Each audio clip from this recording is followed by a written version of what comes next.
Are you wondering if you're eligible on a prior spouse's record? Well, keep watching to find out. My name is Matt, and I worked for the Social Security Administration for over 15 years. I was a technical expert and handled a lot of the most complicated cases. And my goal here on this channel is to help you avoid making the same mistakes that I saw a lot of people make. So when you file for Social Security benefits, you're going to have to answer questions about all of your marriages. This is because Social Security is looking to see if you qualify on a prior spouse's record. So when I interviewed people, I got real used to asking them about their prior marriages, and some of their stories were kind of funny because, this brings up a lot of memories for people. Some, well, if they're divorces, a lot of times the memories are not so good. Some of them had kind of a funny way of handling it, but one story in particular was kind of funny. The lady, I asked her for the marriage certificate because she had to prove that she was married to this fellow for 10 years, and she said she didn't have the marriage certificate because when they got divorced, she had a little ceremony where she went up into the mountains. She took the marriage certificate with her and burned it up in the mountains. So that was kind of funny. So let's go over some things that you need to know about divorced spouse benefits. Now, before I cover the 5 things that you need to know, there's actually 2 qualifications I need to make here, 2 clarifications. When Social Security talks about divorced spouse, this is different than divorced surviving spouse. So divorced spouse means that you and your ex-spouse are still alive. That's a really important distinction to make because there are some other kind of quirks to the rules if you're a divorced surviving spouse, meaning that your spouse that you were married to and divorced from, that spouse is now dead, then we call you a divorced surviving spouse. So what I'm talking about in this video is divorced spouse. That means you're alive and your ex-spouse is alive. The other qualification to note here is that gender doesn't matter. The most common scenario is you're a wife filing on a prior husband's record. That's like 97% of the cases or something like that. But you could be a husband filing on a wife's record, wife filing on wife, husband on husband. Okay, none of that matters. But usually when I talk about spouse and divorced spouse benefits, I will refer to him as the person that you're filing on because it's so often the case that the ex-wife is filing on the ex-husband's record. Okay, so number 1 is that you have to be not married to qualify as a divorced spouse. So as long as you are currently not married, then it's possible you could qualify as a divorced spouse on an ex's record. If you are currently married, but you have had a prior marriage, you are not going to be able to qualify on that prior husband's record while he's still alive, because again, we're talking divorced spouse benefits, which means you're both alive. You cannot qualify on his record until you become unmarried again, either through divorce or through death. So if you then become unmarried, then the agency can look to see if you qualify on a prior spouse's record.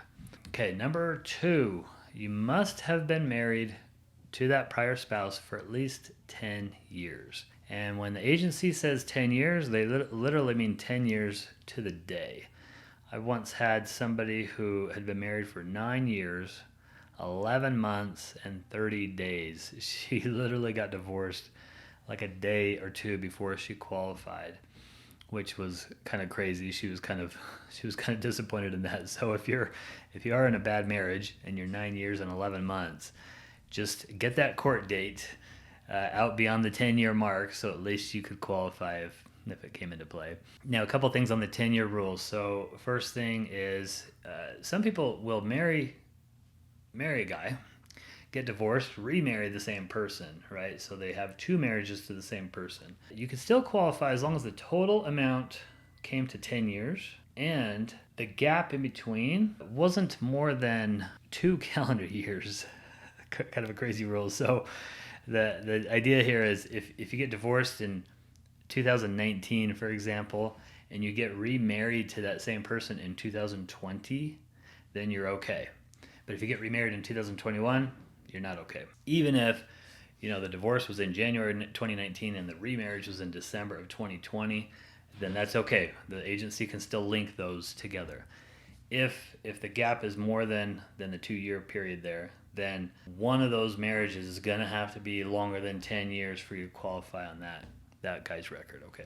The other thing to know about this rule is that let's say you were married to multiple spouses for 10 plus years, well, then you could qualify on whoever's record is the highest. It's possible to qualify on more than one record. You don't get paid on more than one record at the same time, but you could be eligible on either record, and then at that point, there's some other eligibility factors that they'll look at, and including benefit amount. Okay, if you're getting any value out of this, I would really appreciate it if you'd click that little thumbs up button to help spread it.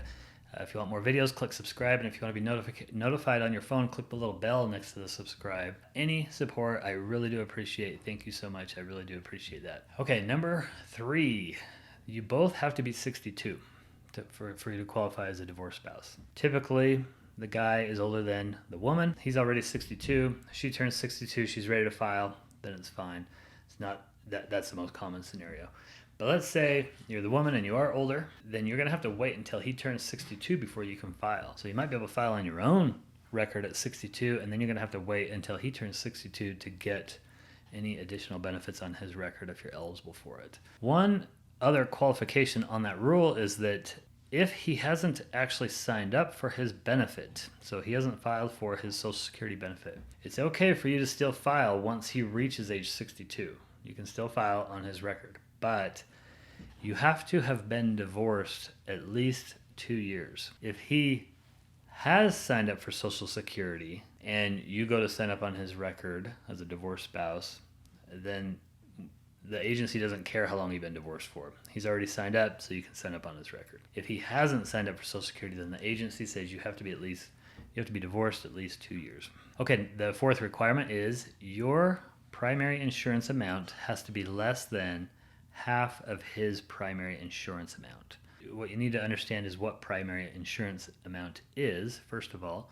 So that is what you would get at full retirement age. So you can find this on your Social Security statement, which you can download from the Social Security website, and it'll tell you how much you get at full retirement age. That amount is your primary insurance amount, which goes by PIA for short. And that is the number, that's the controlling number for everything to do with your Social Security claim. If you file early, you get paid less than that amount. If you file later than your full retirement age, you get paid more than the PIA. The PIA is the controlling number. So what they're going to do is take his PIA, divide it by 2, and then they will look at your PIA. If your PIA is higher than that amount, then you're not going to qualify on his record. If your PIA is lower than that amount, then you will qualify on his record. And what they do is they pay you on your own record first, and then they'll pay you any of the extra that they can from his record. So it's kind of a supplemental benefit. A couple of things to know about this. First of all, an application for one benefit is an application for all benefits. So you don't have the choice to file on your own or on his. You just file, and if they're going to pay you on your own first, and if they can pay you anything extra on his, then they will. Now you might be wondering, well, how do I know if my PIA is less than half of his PIA? You can call the agency. You can call your local Social Security office and ask them if you would qualify on his record. They're not going to tell you his PIA, most likely, but they can tell you whether it looks like you would qualify on his record or not. So when you call, if you do that, when you call, you'd want to have his name and birthday, and ideally his Social Security number as well, so that they can look it up and find it.